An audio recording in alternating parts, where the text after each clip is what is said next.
काजर गोरी मोर दिल्ला चुरा ले गे।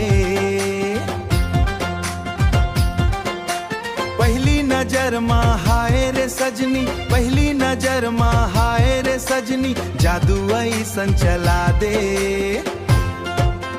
तोर हंसी के मीठ बोली मनमा फूल खिला दे। रोज सपन माया के मोला माया के गीत सुना दे।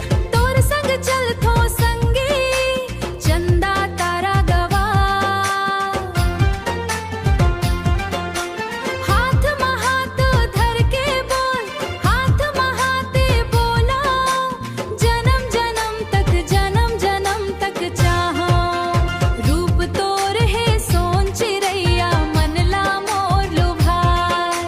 तोर बिना ए राजा जी एक घड़ी नहीं भाई। परदेसी मोर दिलबर आजा मोर बाहों माँ, तोर माया के रंग चढ़ गए मोर छोटे से गाँव में। मोर छोटे से गाँव में बरखो तेरा ही भार।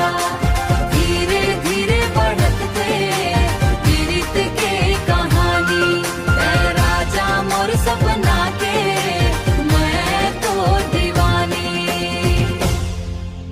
कर्मा तिहार मनाचे तोर हाथ ला थाम हूँ, भीड़ भरे मेला भीतर बस तो लाच जान हूँ। गोरी तोर पायल बाजे मोर जिया मुस्काए, तोर सुरता के खुशबू संगी दिन रात मोला आए।